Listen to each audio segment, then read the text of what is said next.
మన వాక్య భాగం ఈరోజు మనం ముందే చెప్పినట్లుగా ప్రకటన గ్రంథం 3వ అధ్యాయంలో 14 నుంచి 22 వచనములు ఆ అధ్యాయం పూర్తవుతుంది. దాదాపుగా చూస్తే మనకు ఒక అధ్యాయం 3 వారాలు వెళ్తుంది. ఎందుకంటే ప్రతి ఒక్క వచనం ఏది కూడా మనం వదలకుండా ఒక్కొక్క వచనం కూడా మనం ధ్యానం చేసుకు వెళ్తున్నాం కాబట్టి 3 వారాలు అవుతుంది. ఈరోజు మన సంఘ చరిత్రములో చివరి సంఘంగా వచ్చున్నాం. చివరి సంఘం లవోదికీయ సంఘం. ఈ సంఘం వచ్చేసి మనకి ఏం చెప్తుందంటే, దీన్ని మనం ముందే చూసుకున్నాము, ఇది ఒక అపోస్టేట్ చర్చ్ అని చెప్పేసి. ఈ లవోదికీయ సంఘం వచ్చేసి అపోస్టేట్ చర్చ్ అని మనం చెప్తాము. అంటే ఈ అపోస్టేట్ అనే పదానికి గ్రీక్ పదం ఏంటి అని చూస్తే అపోస్టాసియా అని. అపోస్టేసియా అంటే దాని అర్థం ఏంటంటే ఒకటి పడిపోవడం లేకపోతే జబ్బు పట్టిపోవడం అని అర్థం. ఏమర్థం అది? ఒకటి పడిపోవడం లేకపోతే జబ్బు పట్టిపోవడం. అంటే ఇక్కడ మాట్లాడేది ఈ అపోస్టసీ అనేది ఎవరు పడిపోయారు లేకపోతే ఎవరికి జబ్బు పట్టిపోయింది అని మనం చూస్తే, ఇక్కడ మనం మాట్లాడేది ఒక్కరిని కాదు. ఒక విశ్వాసి పడిపోయాడు, లేకపోతే ఒక విశ్వాసికి విశ్వాసంలో జబ్బు పట్టిపోయి తొలగిపోయాడు అని మనం మాట్లాడట్లేదు. ఇక్కడ మొత్తానికి సంఘములో జబ్బు పట్టింది, సంఘంలో పడిపోయింది, విశ్వాసం నుంచి పడిపోయింది. అది ఈ సంఘం లవోదికీయ సంఘం మనకి నేర్పుతున్న పాఠం అన్నమాట. ఈ సంఘ కాలం ఉన్న కాలం, ఈ సంఘం ఏ కాలంలో ఉంది అని చూస్తే దాదాపుగా 1900 ఆ శతాబ్దంలో 1900 ఉంది కదా, 1900 ఈ శతాబ్దంలో 1900 ఈ శతాబ్దంలో ఈ సంఘ చరిత్రం వచ్చేసి మొదలైంది. ఇక్కడి నుంచి పడిపోవడం మొదలైంది. దేంట్లో పడిపోయారు? విశ్వాసులు కాదు, ఒక వ్యక్తి కాదు, సంఘములు పడిపోయింది, జబ్బు పట్టిపోయింది, విశ్వాస జీవితంలో జబ్బు పట్టిపోయింది. అది చెప్పే కాలమే ఈ సంఘకాలం, లవోదికీయ సంఘకాలం అన్నమాట. ఇది 7 సంఘములలో 7వ సంఘం, చివరి సంఘం గురించి ఈరోజు మనం ధ్యానం చేస్తున్నాం. అంటే ఇలాగ ఇది పడిపోవడానికి, సంఘములు పడిపోవడానికి విశ్వాసంలో, లేకపోతే ఈ సంఘములు విశ్వాసంలో జబ్బు పట్టిపోవడానికి కారణం ఏంటి, ఇలా ఈ స్థాయికి తీసుకురావడానికి ఏమి జరిగింది అని మనం కొన్ని చూసుకుంటే, ఇది మనం ఏం చెప్పాలంటే, ఇప్పుడు మన స్కూల్లో మనం చదివి ఉంటాం ఇండస్ట్రియల్ రెవల్యూషన్ అంటారు. ఇండస్ట్రియల్ రెవల్యూషన్ అంటే first industrial revolution, second, third, fourth అని చెప్పేసి వచ్చింది. ఇప్పుడు మనం 4th ఉన్నాం. ఇంకా ఈ ఆర్టిఫిషియల్ ఇంటెలిజెన్స్ ద్వారా 5th వెళ్తామేమో తెలియదు నాకు. ఇప్పుడు ఈ ఇండస్ట్రియల్ రెవల్యూషన్స్ వచ్చేసి మొట్టమొదట్లో 1760 క్రీస్తు సగం, అంటే యేసయ్య పుట్టిన తర్వాత 1760 ఆ సంవత్సరంలో దగ్గర దాదాపు అప్పుడు మొదలైంది. అప్పుడు మొదలైతే దాని ముందు ఏదన్నా మనుషులు తయారు చేయాలంటే మనుషులు వాళ్ళ చేతుల ద్వారా వాళ్ళు తయారు చేసింది, అది ఇవ్వడం, కొనుక్కోవడం ఇలా జరిగిందనమాట. మరి 1760 క్రీస్తు సగం 1760లో ఏమైందంటే మనుషులు కొన్ని మెషిన్స్ కనుక్కున్నారు, మెషిన్స్ కనుక్కున్నారు. ఇప్పుడు ఏమైందంటే ఈ కాలం నుంచి ఈ మెషిన్స్ వచ్చేసి ఏమైంది, వస్తువులను తయారు చేయడం మొదలుపెట్టింది. ఆ తర్వాత 1850 క్రీస్తు సగం 1850లో రెండో ఇండస్ట్రియల్ రెవల్యూషన్ వచ్చింది. ఈ రెండో ఇండస్ట్రియల్ రెవల్యూషన్లో ఏమైందంటే, ఈ నావలు ఉన్నాయి కదా, ఈ షిప్స్ వచ్చేసి ఎంజిన్ తయారు చేశారు. ఎంజిన్ అంటే ఎలాగంటే స్టీమ్ అంటే వాళ్ళకి తెలుసు కదా, ఆవి నీరు వాటర్లో స్టీమ్ వచ్చేట్టుగా చేసి షిప్స్ తయారు చేసి పంపించడం, లేకపోతే ఈ ట్రైన్లు, తర్వాత ఎంజిన్లు అంటే ఇంటర్నల్ కంబుషన్ ఎంజిన్స్ అంటారు అలాగా. తర్వాత ఆ, ఈ ఈ జనరేటర్లు ఉన్నాయి కదా, ఫ్యూల్లా, పెట్రోల్లా, డీజిల్లా జనరేటర్లు తయారు చేయడం, ఇవన్నీ రెండో ఇండస్ట్రియల్ రెవల్యూషన్లో ఇవన్నీ జరిగిందనమాట. ఇలా జరుగుతున్న ఈ టైంలో 1859లో డార్విన్ అనే ఒక వ్యక్తి వచ్చాడు.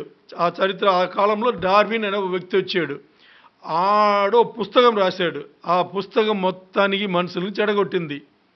ఆ పుస్తకంలో ఏం రాశాడంటే, ఆ పుస్తకంలో వచ్చేసి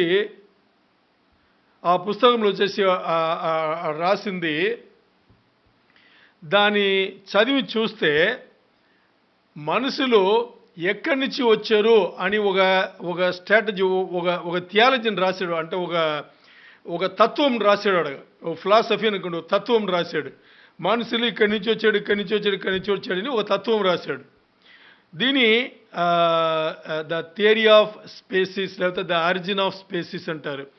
అంటే జంతువులు కానీ లేకపోతే ఈ ప్రకృతిలో ఉండే ప్లాంట్స్ ఉన్నాయి కదా, చిన్న చిన్న చెట్లు, ఇవన్నీ ఎలా వచ్చింది, మనుషులు ఎలా వచ్చారు అనే ఒక ఫిలాసఫీ, ఒక స్ట్రాటజీ వాడు రాశాడు, ఒక సిస్టమ్ రాశాడు. అది రాసింది ఏమైందంటే, బైబిల్ అంతవరకు చదువుతున్న వాళ్ళందరికీ బైబిల్లో సృష్టి ఉంది కదా, ఆ సృష్టి పైనే సందేహం వచ్చింది, డౌట్ వచ్చింది. ఏంటంటే వీడు ఏం రాశాడంటే, ఎక్కడి నుంచో భూమి చీల్చి బిగ్ బ్యాంగ్ థియరీ అంటారు కదా, అక్కడి నుంచి, ఆ తర్వాత మనుషులు వచ్చేసి వాళ్ళు కోతి నుంచి వచ్చారు, దాని నుంచి వచ్చారు, దీని నుంచి వచ్చారు అని చెప్పేసి వీడు రాశాడా. ఇలా రాసి ఈ పుస్తకం చదివిన వాళ్ళందరికీ డౌట్ వచ్చింది. దేనిపైన డౌట్ వచ్చిందంటే, బైబిల్లో పరిశుద్ధ గ్రంథంలో చెప్పబడిన ఆ సృష్టిపైనే డౌట్ వచ్చింది. డౌట్ వచ్చి ఏం చేశారంటే, ఆ తర్వాత వీళ్ళు మనుషులపైన నమ్మడానికి ఆరంభమైంది. ఆలోచన చేయండి, ఎక్కడ పడిపోయారు, విశ్వాస జీవితంలో ఎలా పడిపోయారని చూస్తే, మనుషులు దేవునిపైన ఆధారపడి దీన్ని వదిలేసి ఇవన్నీ చదివేసి వాళ్ళు ఏం చేశారంటే, సైన్స్లో అంటే వేదం ఉంది కదా, దానిపైన ఆధారపడారు. సైంటిఫిక్గా ఏదైనా ఆధారం ఉంటే, శాస్త్రవేదం ఏదైనా చెప్పే ఆధారం ఉంటే నమ్మడాన్ని మొదలుపెట్టారు, విశ్వాసం కోల్పోయారు. అర్థమైందా మీకు? అంటే మనుషులు వాళ్ళపైన నమ్మకం పట్టి ఏదన్నా జరగాలి అంటే ఇక్కడ శాస్త్రవేదంకు రుజువు ఉండాలి. ఇది రుజువు ఉంటేనే, అంటే ఇప్పుడు ఒక విషయం మీకు చెప్పాలంటే, సూర్యుడు ఎలా ఉష్ణం ఇస్తున్నాడు, హీట్ ఇస్తున్నాడు అని మనం మాట్లాడితే, అది 2 గ్యాసులు. ఏమేమి గ్యాసులు? నైట్రోజన్ అండ్ హీలియం కదా. సూర్యుడు హీట్ ఇవ్వాలంటే నైట్రోజన్ అండ్ హీలియం అనే 2 గ్యాసులు మిక్స్ అయితే ఉష్ణం ఇస్తాడు, హీట్ ఇస్తాడు అని చెప్పేది ఇది సైన్స్ చెప్పేది. ఇది సైన్స్ చెప్పేది. సో దీన్ని చదివేసి వాళ్ళు ఏం చేస్తారంటే, విశ్వాస జీవితంలో కోల్పోయి ప్రతి దీనికి ఇప్పుడు వాళ్ళ ఆధారం కనుక్కోవడానికి వెతికారనమాట. అప్పుడు వీళ్ళు ఏదైతే ఆధారం కనుక్కోవాలని వెతుకుతున్నారో అది మనుషులే చేసి ఉంటారు అని ఏం చేశారంటే, మనుషులపైన నమ్మకం పెట్టి ఏమి జరిగినా ఈ లోకంలో అది మనుషుల మీదనే మనుషులను ఆధారపడే జరుగుతుంది అని చెప్పేసి వాళ్ళ పైన ఏం చేశారంటే నమ్మకం పెట్టారు. వాళ్ళ పైన నమ్మకం పెట్టే దీన్ని ఇంగ్లీష్లో దాన్ని ఏం చెప్తారంటే హ్యూమనిజం అంటారు. ఏమంటారు? హ్యూమనిజం. అంటే ఏమి జరిగినా ఆ కొలతలన్నీ మానవుల ద్వారానే, మానవులు చేసేదే అని చెప్పేసి వీళ్ళు వాళ్ళ పైన టోటల్గా ఆధారపడారు. ఈ హ్యూమనిజం అంటే మనుషుల పైన ఆధారపడ్డారు కదా, దీనే ఏం చేస్తారంటే, తెలుగులో చెప్పాలంటే, నాకు తెలుసు మీకు తెలుగులో చెప్తే మీకు అర్థం కాదని మున్నా కానీ ఆ పదం చెప్తా. ఉదార్వాద వేదాంత శాస్త్రం అంట. అంటే ద లిబరల్ థియాలజీ అంటారు ఇంగ్లీష్లో ఏమంటారు? ఇంగ్లీష్లోనే గుర్తుపెట్టుకోండి, ద లిబరల్ థియాలజీ. లిబరల్ అంటే మనకు అర్థమైంది. లిబరల్ అంటేనే ఫ్రీడమ్, ఫ్రీ విల్, ఇష్టానుసారంగా చేయడం. ఆ థియాలజీ మొదలైంది ఎక్కడ? ప్రొటెస్టెంట్ చర్చెస్లో. దీని ముందు ఉన్న ప్రొటెస్టెంట్ చర్చ్ ఉంది కదా, దీని ముందున్న సంఘం ఏంటి? ప్రొటెస్టెంట్ సంఘం ఏంటి? దీని ముందు పోయిన వారం ఏ సంఘం గురించి మనం ధ్యానం చేశాం? Hello, mic testing. ఫిలదెల్ఫియా సంఘం గురించి మనం ధ్యానం చేసాం. అది వాళ్ళు ఎవరు? ప్రొటెస్టెంట్ సంఘం వాళ్ళు. ప్రొటెస్టెంట్ సంఘం వాళ్ళు ఏం చేస్తారు? దేనిపైన ఆధారపడతారు? గుర్తుందా ఏమన్నా? అంటే వీళ్ళు దాని ముందున్న సంఘం సార్దీసు సంఘం ఉంది కదా, వాళ్ళు మొత్తాన్ని ధర్మశాస్త్రం పాటించి నిజమైన దేవుని పక్కన పెట్టారు అని చెప్పేసి వాళ్ళను మార్చాలని బయటికి వచ్చిన వీళ్ళు ఏం చేశారంటే నిజమైన దేవుడు అక్కడ వచ్చినా కానీ ఎరగకుండా వీళ్ళు ఏం చేశారు, ఇంకా గట్టి వెళ్ళిపోయి పూర్తిగా వాళ్ళు దేవుని రాజ్యంలో ఏమి చేయాలో అది చేయకుండా బైబిల్ గ్రంథంలో ఏముందో దాన్ని అది చదివితే చాలు, దాన్ని మాట్లాడితే చాలు అని చెప్పేసి క్రియలు చేయకుండా క్రియల్లో ఫెయిల్ అయిపోయారు, ఓడిపోయారు. అది వాళ్ళు చేసిన తప్పు. ఇప్పుడు వీళ్ళను సరిచేయాల్సి వచ్చిన వాళ్ళు ప్రొటెస్టెంట్ చర్చ్ వాళ్ళు. ఈ ప్రొటెస్టెంట్ చర్చ్ వాళ్ళు ఇప్పుడు ఏం చేశారంటే ఈ 1900 శతాబ్దంలో వీళ్ళు లిబరల్ థియాలజీ అని చెప్పేసి వాళ్ళపైన ఆధారపడేందుకు మొదలుపెట్టారు. ఇలా వచ్చిందనమాట. ఏదైనా కానీ శాస్త్రవేదం సైన్స్ ఏం చెప్తుందో దాన్ని బేస్ చేసుకుని ఓకే సైన్స్ అంటే ఇది మనిషి కనిపెట్టిందే కదా, మనిషే కదా అని చెప్పేసి మొత్తాన్ని వాళ్ళపైన వేసుకుని చేసుకున్నారు. మరి బైబిల్ గ్రంథంలో ఎలా తీసుకున్నారంటే అది ఒక మతం కింద తీసుకుని ఆ రోజు బైబిల్ రాసిన వాళ్ళు అది ఒక మతం కోసం రాశారు, వాళ్ళ మతం సంబంధించిన అనుభవం కింద వాళ్ళు ఏదో రాశారు అని చెప్పేసి దీని మొత్తానికి తిరస్కరణ చేసి విశ్వాస జీవితంలో వాళ్ళు ఏమయ్యారు, పడిపోయారు. విశ్వాస జీవితంలో వాళ్ళు పడిపోయారు. అంటే ఈ లిబరల్ థియాలజీ అంటే ఉదారవాద వేదాంత శాస్త్రం ఉంది కదా, ఈ లిబరల్ థియాలజీ వచ్చేసి ఏమి నమ్మదు అంటే యేసయ్య కన్నికకు పుత్రుడుగా పుట్టాడు అంటే నమ్మరు. ఎందుకంటే అది సైన్స్ ప్రకారం దాన్ని ఎవరు కూడా జస్టిఫై చేయలేరు. తర్వాత యేసయ్య అది దేవుని కుమారుడు అంటే వాళ్ళు ఒప్పుకోరు. ఎందుకు ఒప్పుకోరు అంటే అక్కడ తండ్రి లేదు కాబట్టి, తండ్రి పరిశుద్ధాత్మ దేవుడు, తండ్రి దేవుడు పరిశుద్ధాత్ముడి ద్వారా గర్భం ధరించారంటే వాళ్ళు నమ్మరు. ఎందుకంటే సైంటిఫిక్గా ప్రూఫ్ అవ్వలేదని చెప్పేసి.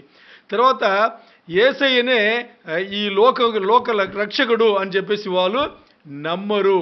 యేసయ్యని ఎలా నమ్ముతారంటే యేసయ్య ఒక మంచి వ్యక్తి, ఆయన జీవితం ద్వారా మనం చాలా మంచి విషయంలో తెలుసుకోవచ్చు అని చెప్పేసి అంత మాత్రమే వాళ్ళు నమ్ముతారు.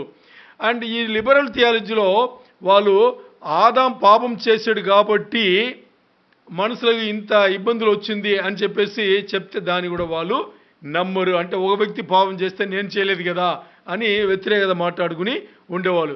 తర్వాత యేసయ్య శిలువ మరణం చేసి మన అందరికీ మన పాపములు మోసుకుని ఆయన అక్కడ వెల చెల్లించి మనకి రక్షణ ఇచ్చారు అని చెప్తే దాని వాళ్ళు సైన్స్ శాస్త్రవేదం ప్రకారం వాళ్ళు నమ్మట్లేదు. అంటే వాళ్ళు ఏం చెప్తున్నారంటే యేసయ్య అలా చేసిన దానికి బదులుగా ఆయన వేరేమన్నా చేసి ఉండొచ్చు ఇంకా మంచిగా అని వాళ్ళు మాట్లాడేవాళ్ళు. సో మొత్తానికి యేసయ్య చనిపోయింది, మరణించింది వచ్చేసి అది ఒక వ్యక్తి ఇంకో వ్యక్తి కోసం ఇలా చేయొచ్చు అని ఒక పాఠం నేర్పడానికి అని చెప్పేసి వాళ్ళు మాట్లాడేవాళ్ళు.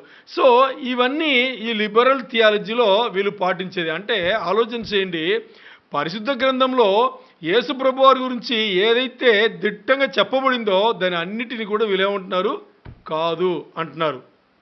ఓకే, ఇప్పుడు ఈ లిబరల్ థియాలజీ అనేది ఏమైందంటే 1800 ఆ శతాబ్దంలో, తర్వాత 1900 ఈ శతాబ్దంలో మొత్తానికి ఈ జబ్బు అందరికీ పట్టిపోయింది, చాలా స్ట్రాంగ్గా పట్టిపోయింది. ఐరోపా ఖండంలో చూస్తే మొత్తానికి పట్టిపోయింది అనమాట. తర్వాత ఈ ప్రపంచ యుద్ధం వచ్చింది కదా, మొదటి ప్రపంచ యుద్ధం వచ్చింది కదా, వచ్చిన తర్వాత వీళ్ళు ఏం చేశారంటే మొత్తానికి అన్నిని విశ్వాస జీవితం, యేసయ్య, పరిశుద్ధ గ్రంథం అన్నిని పక్కన పెట్టేసి ఇంకా కొత్తగా మనుషులపైనే ఆధారపడాలనేసి టోటల్గా వాళ్ళు నిర్ణయం తీసుకున్నారు. మరి ఈ లిబరల్ థియాలజీని మార్చివేయడానికి ఇంకొక థియాలజీ వచ్చింది ఈ సమయంలో. దాన్ని నియో ఆర్థోడాక్స్ థియాలజీ అని చెప్తారు. Neo orthodox theology. దీన్ని తెలుగులో చెప్పాలంటే ఎనివే మీకు అర్థం కాదు, ఉన్నా కానీ ఆ పదాలు చెప్తున్నాను. క్రొత్త సనాతన ధర్మం అంటారు. మన నియో ఆర్థోడాక్స్ అని మాట్లాడుకుందాం. ఈ నియో ఆర్థోడాక్సీ వీళ్ళు వచ్చేసి ఏం చేశారంటే ఈ లిబరల్ థియాలజీలో ఉండేది అన్ని తప్పు అని చెప్పేసి వీళ్ళు వచ్చారు. మరి వీళ్ళు చేసింది, వీళ్ళు స్ట్రాంగ్గా ఉన్నా కానీ పరిశుద్ధ గ్రంథంలో యేసు ప్రభు వారిలో తన రాజ్యంలో స్ట్రాంగ్గా ఉన్నా కానీ వీళ్ళు ఏమి నమ్మరంటే, వీళ్ళు ఏమి నమ్మారు అని చూస్తే, వీళ్ళు నమ్మిన విషయం పరిశుద్ధ గ్రంథంలో దేవుని మాటలు ఉంది కానీ పరిశుద్ధ గ్రంథం అంతా దేవుని మాటలు కాదు అని వీళ్ళు నమ్మారు. మీకు అర్థమైందా? ఇంకోసారి చెప్తా. అంటే పరిశుద్ధ గ్రంథం బైబిల్లో ద వర్డ్ ఆఫ్ గాడ్ అనేది ఉంది కదా, ఈ పరిశుద్ధ గ్రంథంలో దేవుని మాటలు ఉంది, మరి పరిశుద్ధ గ్రంథం మొత్తం దేవుని మాటలు కాదు అని వీళ్ళు నమ్మేవాళ్ళు. ఇది వీరెవరు? నియో ఆర్థోడాక్స్ ఈ థియాలజీని పాటించేవాళ్ళు. అంటే దీనికి ఒక ఉదాహరణ చూసుకుందాం. చాలా ఉదాహరణలు చెప్పొచ్చు, ఒక ఉదాహరణ చూస్తాం. ఇప్పుడు ఒక వ్యక్తి, ఈ నియో ఆర్థోడాక్స్ అనే ఈ వ్యక్తి పాటించే వ్యక్తి వచ్చేసి బైబిల్ గ్రంథం చదువుతున్నాడు. చదివేటప్పుడే పరిశుద్ధాత్మ దేవుడు ఆ వ్యక్తిని కన్విక్ట్ చేస్తే ఏదైతే వచనం చదివారో అది మాత్రమే దేవుని మాటలు ఆ వ్యక్తికి. మరి ఇంకో వ్యక్తి ఇంకో వచనం చదివితే ఆ వ్యక్తికి పరిశుద్ధాత్మ దేవుడు కన్విక్ట్ చేస్తే ఆ వ్యక్తికి ఆ వచనం మాత్రమే దేవుని మాటలు, మిగతాని దేవుని మాటలు కాదు. ఇది వీళ్ళు నమ్మింది. మీకు అర్థమైందా ఇప్పుడు? ఇది వీళ్ళు నమ్మింది. సో వీళ్ళు కూడా జబ్బు పట్టిపోయి ఉన్నారు. మరి 1909లో వీళ్ళని ఏం చేశారంటే, ఈ నియో ఆర్థోడాక్స్ గ్రూప్ ఉన్నారు కదా, దీని నుంచి ఇంకో గ్రూప్ బయటలో పడి వీళ్ళు ఏం చేశారంటే ద ఫండమెంటలిస్ట్ అని చెప్తారు. ఏమంటారు వాళ్ళు? ద ఫండమెంటలిస్ట్ అని చెప్తారు. వీళ్ళు ఏం చేశారు, ఒక 12 వాల్యూమ్లు ఉండే పుస్తకం, పెద్ద పెద్ద వాల్యూమ్ ఉండే పుస్తకాలు రాశారు. మరి రీసెంట్గా 4నే పాటిస్తున్నారు, తక్కువ చేయలేదు, 4ని పాటిస్తున్నారు వాళ్ళు. అది ఒక 5 సిద్ధాంతములు చెప్తుంది పరిశుద్ధ గ్రంథం నుంచి. మరి 5 సిద్ధాంతములు కూడా డాక్ట్రిన్ అంటారు. ఈ 5 సిద్ధాంతములు కూడా ఇది చాలా అవసరమైన సిద్ధాంతములు, పరిశుద్ధ గ్రంథంలో చెప్పబడిన సిద్ధాంతములు. ఏంటి అని చూస్తే, పరిశుద్ధ గ్రంథంలో రాయబడిన ప్రతి వచనం కూడా పరిశుద్ధాత్మ దేవుడు, తండ్రి అయిన దేవుడు చెప్పి పరిశుద్ధాత్మ దేవుడు నడిపింపులనే సన్నిధిలో సహవాసంలో రాయబడింది అనేది మొదటి పాయింట్. ఎందుకంటే మనందరూ కూడా దేన్ని నమ్ముతాము?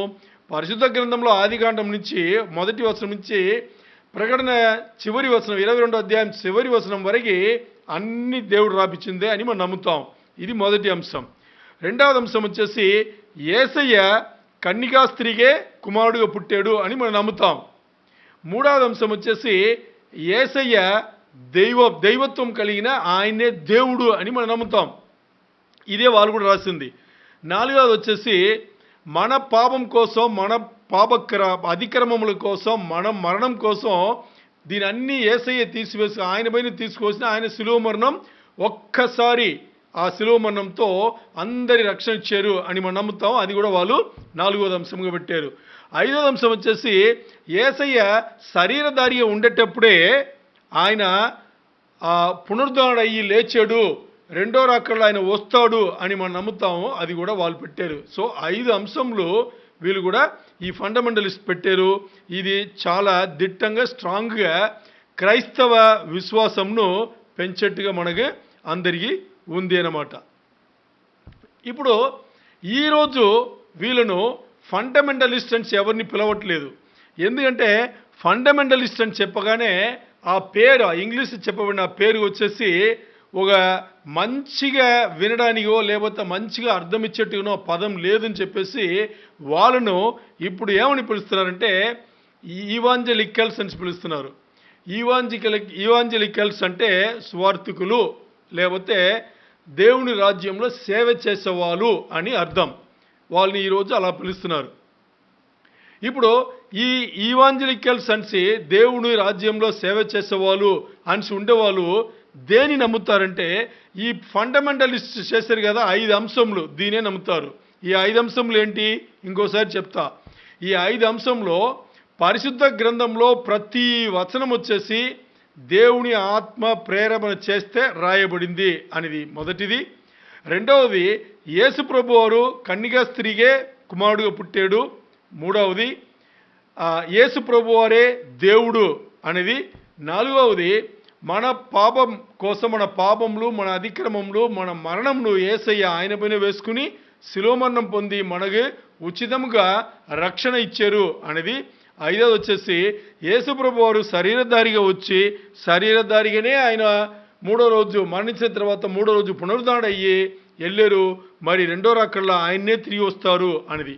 సో ఇవన్నీ ఈ దేవుని రాజ్యంలో సేవ చేసే ఈ ఇవాంజలికల్స్ అంటున్నాం కదా, వీళ్ళు నమ్ముతారు. మరి ఇప్పుడు ఉండే చర్చిలలో ఎప్పుడు 1900 నుంచి స్టార్ట్ అయిన చర్చ్ ఈ రోజు వరకు ఉండేది కూడా లవోదికీయ సంఘ కాలమే జరుగుతుంది. రెండు విధమైన చర్చ్ ఉన్నాయి.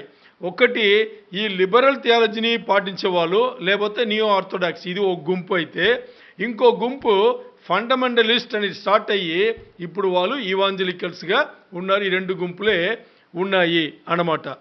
మరి ఇక్కడ ఈ రోజుల్లో ఉండే సంఘములలో ఎన్నో కొన్ని వందలు, వేలు, లక్షలు, కోట్ల సంఘం ఈ లోకంలో అన్నీ ఉన్నా కానీ ఎక్కువ ఈవాంజలికల్స్ అంటే వాళ్ళకి తెలియకుండానే ఉన్నారు. ఇంకా వాళ్ళ ఇష్టానికి సొంతంగా 7 సంఘం ఉన్నాయా, ఇప్పుడు 7వ సంఘం మనం మాట్లాడుతున్నాం. ఈ 7 సంఘంలో ఉండే వాళ్ళందరూ కూడా అన్ని తరమైన మనుషులు కూడా, అన్ని విధమైన మనుషులు కూడా, విశ్వాసులు కూడా ఈ లోకం మొత్తానికి ఈరోజు కూడా ఉన్నారు అనేది మనకి స్ట్రాంగ్గా అర్థం చేసుకోవాలి. ఎందుకంటే ఈరోజు కూడా ఎక్కువ సంఘంలో ఉండేది ఒకటి లిబరల్ థియాలజీ పాటించేవాళ్ళు, లేకపోతే న్యూ ఆర్థోడాక్స్ పాటించేవాళ్ళు, లేకపోతే ఫండమెంటలిస్ట్ అనమాట.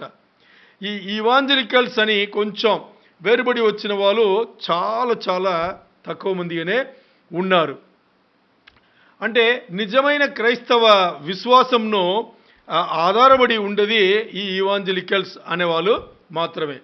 మరి ఇప్పుడు చూస్తే ఈ సంఘ చరిత్రలో మనకి ఈరోజు మనం ఏదైతే ఉన్నామో 1900 నుంచి దాదాపుగా ఇప్పుడు 100 సంవత్సరములు దాటి 24వ సంవత్సరం ఉన్నాం. 124 సంవత్సరములుగా ఉండే ఈ సంఘకాల చరిత్ర ఉంది కదా, ఈ సంఘకాలంలో దాని పేరు చెప్తే లవోదికీయ సంఘం అంటాం.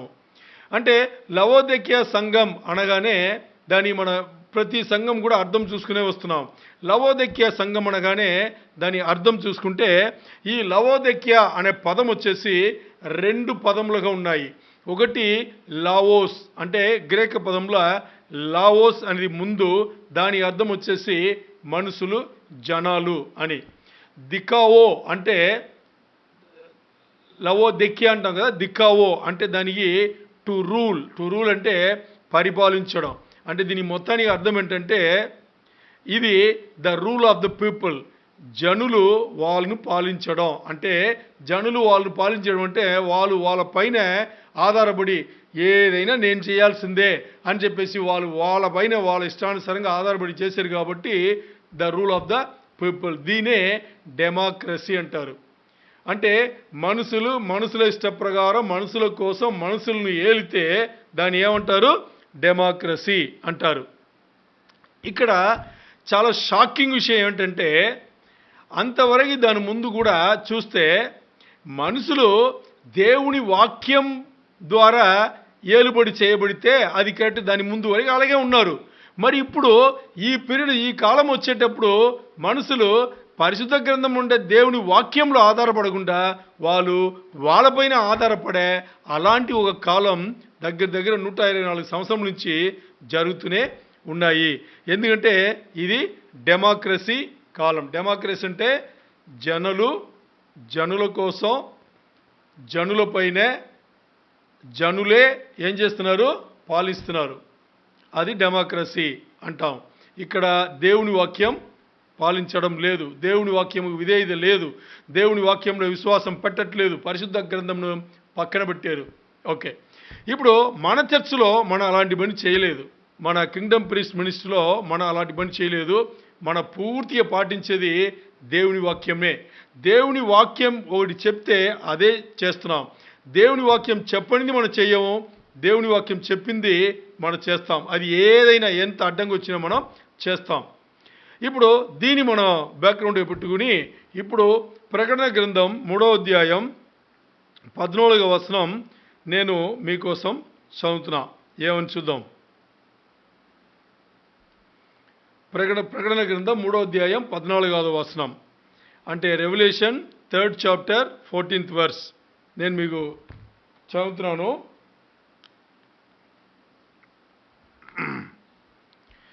ప్రకటన 3:14. లవోదేక్యాలో ఉన్న సంఘపు దూతకు ఇలాగు రాయుము, ఆమెన్ అనువాడును, నమ్మకమైన సత్యసాక్షియు, దేవుని సృష్టికి ఆదియునయునవాడు చెప్పు సంగతులేమనగా. అంటే ఇక్కడ ఆయన ఏం చెప్తున్నారంటే, లవోదేక్యా అనే సంఘ దూతకు ఇలా రాయుము. లవోదేక్యా అనే సంఘ దూత అంటే ఎవరు గుర్తుందా మీకు? లవోదేక్యా అనే సంఘ దూత ఎవరు? ఎవరైనా గుర్తుందా? హలో, మర్చిపోతున్నారు. లవోదేక్యాలో ఉన్న సంఘపు దూతకు ఇలాగు రాయుము అంటే లవోదేక్యా సంఘపు దూత ఎవరు?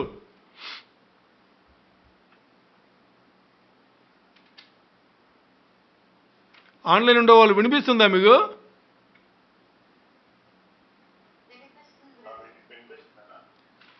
ఆ సంఘపు పాస్టర్ వేరెవరు కాదు. సంఘపు దూత అంటే సంఘపు పాస్టర్.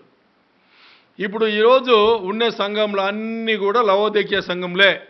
అంటే ఈ లవోదేక్యా సంఘం ఏదైతే చేస్తుందో ఈ రోజుల్లో ఉండే సంఘంలో అవనే చేస్తుంది. ఈరోజు మనం ఉన్నామంటే మనకు కూడా ఇదే వర్తిస్తుంది. లవోదేక్యాల సంఘంలో ఏమో ఉందో మనకు కూడా ఇదే వర్తిస్తుంది. ఇప్పుడు లవోదేక్యా సంఘంలో యేసుప్రభు వారు ఏదైనా చేయకూడదని చెప్తే అది చేయకూడదు. మనం ఏదైనా చేయమంటే గట్టిగా చేయాలి, అది అర్థం అన్నమాట. ఇప్పుడు లవోదేక్యా ఉండే సంఘపు దూతకు ఇలా రాయము అంటే ఇది నాకు వచ్చిన ఉత్తరం. నాకు వచ్చిందంటే నేను మీకు చదివి చెప్తాను, అది మీకు కూడా వర్తిస్తుంది. అది మీరు అర్థం చేసుకోండి. ఇక్కడ ఏమంటున్నారంటే ఆమెన్ అనువాడును అంటే ఎవరు? యేసయ్య. ఆమెన్ అనువాడు యేసయ్య అంట. యేసయ్యనే ఆమెన్ అనువాడు అంట. తర్వాత విశ్వాసునైనను, విశ్వాసంలో నిజమైన వాడును, సాక్షుడై ఉన్నాను అని చెప్పేసి ఎప్పుడున్నారంట?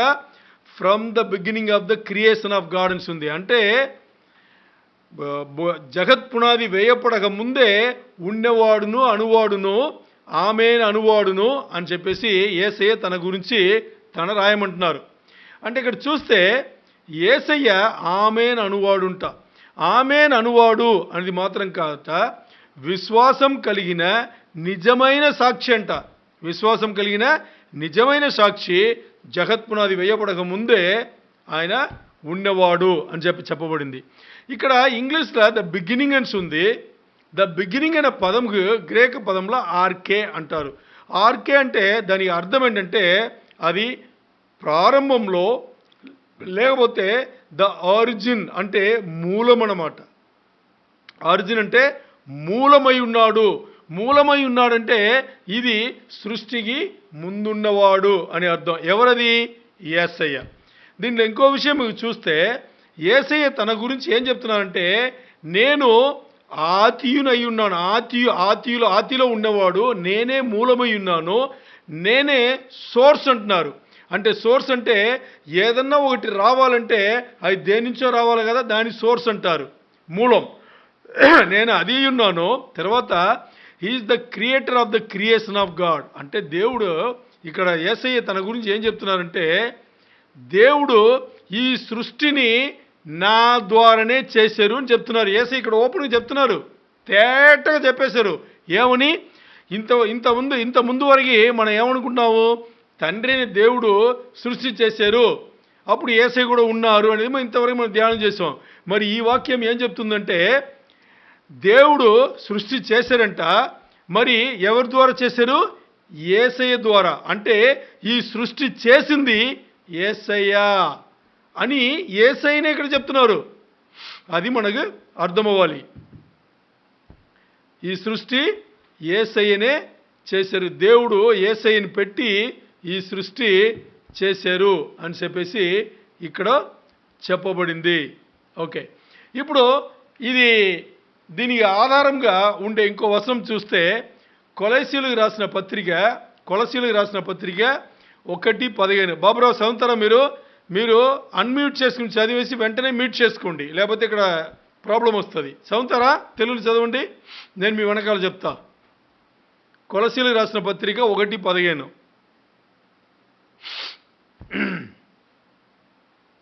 బాబురావు చదువుతారా?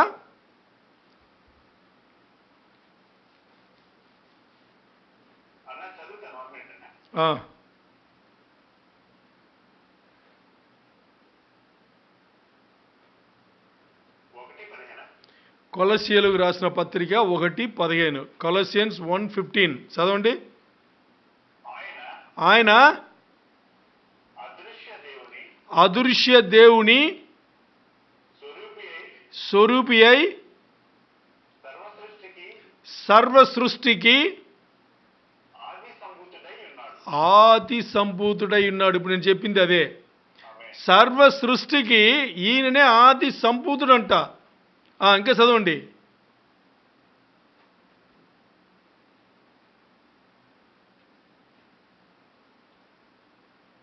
బాబురావు చదవండి. 15, 16 2 వచనములు చదవండి.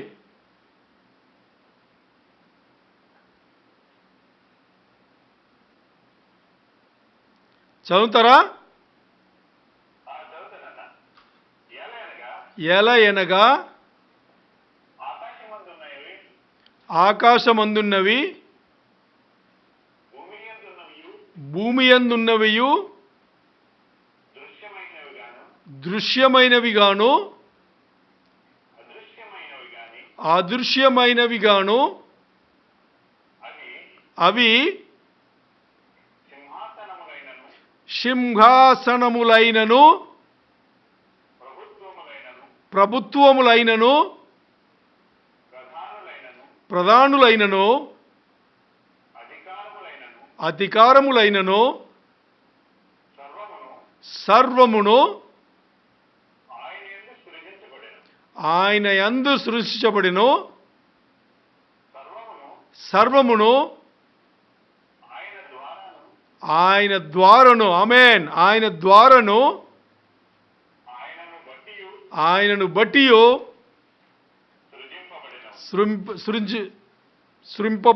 చెప్పండి సృజింపబడెను. అంటే ఇక్కడ for through him God created everything in the heavenly realms. For through him ఆయన ద్వారానే చేశాడు. అంటే దేవుడు చేశారు. ఎవరి ద్వారా చేశారు? యేసయ్య ద్వారా. అంటే ఇక్కడ సృష్టి చేసింది ఎవరు? యేసయ్య. ఏమేమి సృష్టి చేశారు ఆయన? కంటి కనబడుతామని అన్నీ, కంటి కనపడనివన్నీ, అధికారములు అన్నీ, అంధకార శక్తులు అన్నీ, పెద్దలు అన్ని, ప్రధానులు అన్ని సింహాసనములు అన్నీ ఆయన్నే సృష్టి చేశారు. ఇంకోటి, everything was created through him. ఆయన ద్వారా చేయబడిందంట, ఆయనను బట్టి ఆయన కోసం చేయబడిందంట. అంటే ఇక్కడ సృష్టికర్త యేసు ప్రభు వారు అని చెప్పడానికి ఇంకొక వచనం మనకు అవసరం లేదు. యేసయ్యనే సృష్టికర్త, యేసయ్యనే సృష్టి మొత్తాన్ని చేసింది. ఇది ఇక్కడ యేసయ్య గురించి మనం అర్థం చేసుకోవాలి. ఆయన మృతి పొందిన వాళ్ళలో మొదటివాడు ఆయన అని చెప్తాం. మృతి పొంది లేచిన దాంట్లో మొదటివాడు ఆయన. అంటే మృతి పొందిన వాళ్ళ కడపట్టి ఆదాము, అలాగే లేచిన దాంట్లో అంటే మరి తిరిగి లేచిన దాంట్లో మొదటి ఆయన అంటారు. ఎందుకు అలా అంటారంటే ఆత్మీయంగా లేచిన ఆయన యేసయ్యనే మొదటి ఆయన. ఇంతవరకు ఆయన్నే.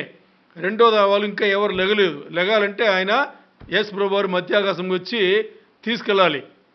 అంటే ఇప్పుడు చూడండి, యేసయ్య ఈ భూమి ఎప్పుడైతే సృష్టి చేయబడిందో, యేసయ్య ఈ భూమిలో కన్య మరియకు శిశువుగా పుట్టి వచ్చినప్పుడు ఆయన పుట్టుక కాదు. మొత్తానికి ఈ సృష్టి అంటే ఈ భూమి మాత్రం కాదు. ఈ సృష్టి అంటే కోటాను కోట్ల ప్రపంచంలో ఆ సృష్టికి ముందున్న ఆయన యేసయ్య. ఆ యేసు ప్రభు వారు సృష్టి చేస్తేనే ఇవన్నీ వచ్చి పడిందనమాట. అన్నిటినీ మీరు ఏమనుకోండి, అన్నిటినీ సృష్టి చేసింది ఆయననే. ఆ సృష్టి ఆయనలో ఆయన కోసం చేసి ఉన్నారంట. ఏంటి? ఆ సృష్టిని యేసుప్రభు వారిలో ఆయనలో ఆయన కోసం ఈ సృష్టి ఆయన చేసుకున్నారు. అదేనమాట ఇక్కడ ఏదైతే ఈ వచనంలో ఇంతవరకు చూసుకున్నామో ఇవన్నీ యేసయ్య అయ్యుండగా ఇవన్నిటినీ ఈ లిబరల్ థియాలజీ పాటించే ప్రొటెస్టెంట్ చర్చ్ ఉండేవాళ్ళు దీన్ని వ్యతిరేకించారు. యేసయ్య ఇది ఏమి కాదు అని చెప్పారు. అదే ఈరోజు జరుగుతున్న సంఘ చరిత్రం. ఈ కాలం సంఘకాలం, లవోదికీయ కాలం, ఈ కాలంలోనే మనం కూడా ఉన్నాం. ఇప్పుడు ఈ ఆమెన్ అనే పదం వచ్చేసి హీబ్రూ పదం.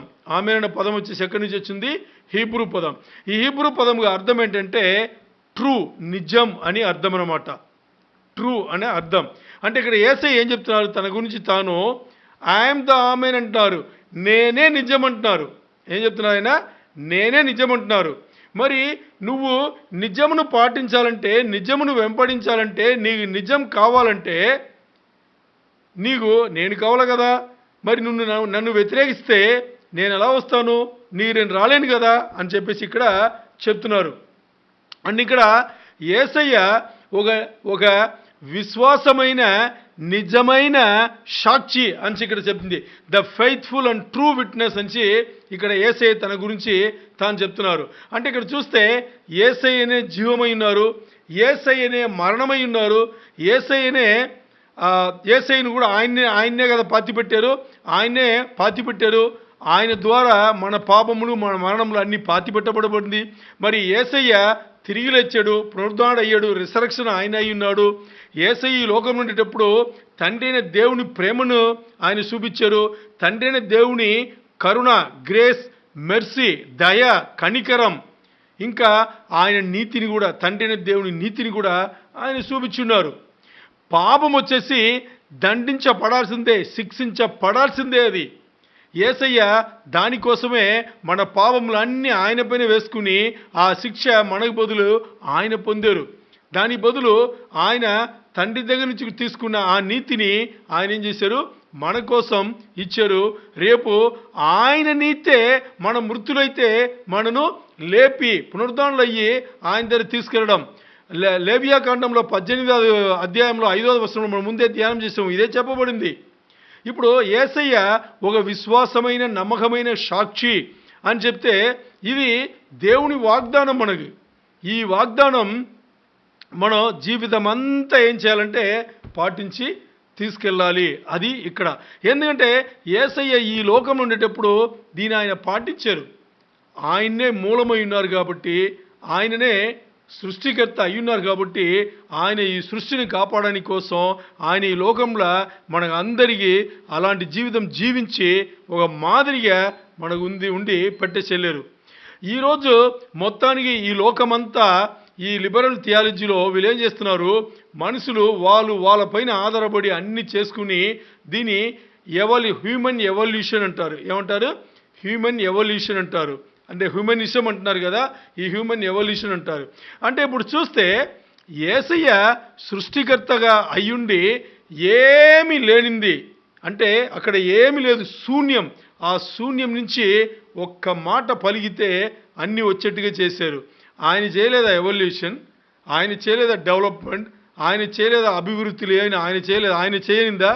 ఈరోజు ఆయన చేసిన సృష్టి నుంచి అన్ని తీసుకుని మనుషులు వాళ్ళపైన వాళ్ళు ఆధారపడి కొన్ని విషయాలు కనుక్కుని దేవుణ్ణి వ్యతిరేకిస్తున్నారు. దేవుడు చేసిన ఎవల్యూషన్ను ఏం చేస్తున్నారు?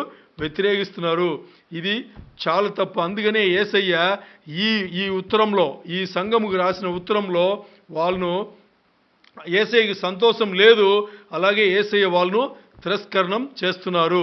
ఎందుకంటే వాళ్ళు నిజంను నమ్మడానికి వాళ్ళు వెనకాడారు. నిజం యేసయ్య ఆయన నమ్మకమైన ఒక విశ్వాసి, ఆయనే సృష్టికర్తగా ఉన్నారు. అందుకని ఇక్కడ ఈ సంఘకాలం ఇలా ఉంది కాబట్టి రేపు వచ్చే అంత్యక్రీస్తు యాంటీ క్రైస్ట్ ఏం చేస్తున్నాడంటే ఈ సంఘంలో వీళ్ళు ఏదైతే ఈ రోజుల్లో పాటిస్తున్నారో విశ్వాస జీవితం కోల్పోయి పడిపోయి వీళ్ళు వాళ్ళపైన వాళ్ళు ఆధారపడినారో దీనే వాడుకుని యాంటీ క్రైస్ట్ రేపు ఈ సంఘకాలంలో ఉండేటప్పుడే ఈ సంఘకాలం ముగింపుల అంత్యక్రీస్తు బయలుపడుతున్నాడు. ఎందుకంటే వాడు ఇలాంటి ఒక వాతావరణమే వాడు బయలుపడాలంటే కావాలి. అందుకని వాడు ఈ సంఘకాలంను వాడుకొని బయలుపడతాడు. ఇప్పుడు మనకి ఇక్కడ చూడండి వాళ్ళు ఎలా బయలుపడతాడు ఎందుకు అని చూస్తే దానికి ఉదాహరణగా ఆధారపూర్వంగా 2 తెస్సలోనీయులకు రాసిన పత్రిక 2:3 చదువుతారా? 2 తెస్సలోనీయులకు రాసిన పత్రిక 2వ అధ్యాయం 3వ వచనం. 2 తెస్సలోనీయులకు రాసిన పత్రిక 2వ అధ్యాయం 3వ వచనం చదవండి.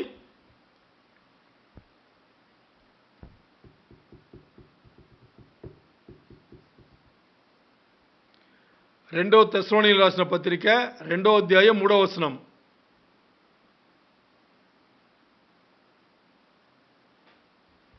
చదువుతారా? చదవాలా?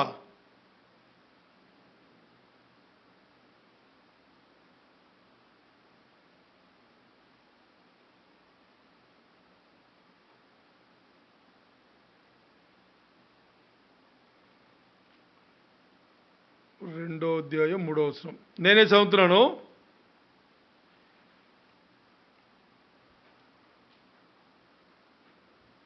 మొదట భ్రష్టత్వమును సంభవించి నాశన పాత్రుడగు పాప పురుషుడు బయలుపడితేనే గాని ఆ దినము రాదు. చక్కగా చెప్పబడింది. మొదట భ్రష్టత్వము సంభవించి నాశన పాత్రుడగు పాప పురుషుడు బయలుపడితేనే గాని ఆ దినము రాదు. అంటే నేను మీకు క్లారిటీగా చెప్తాను.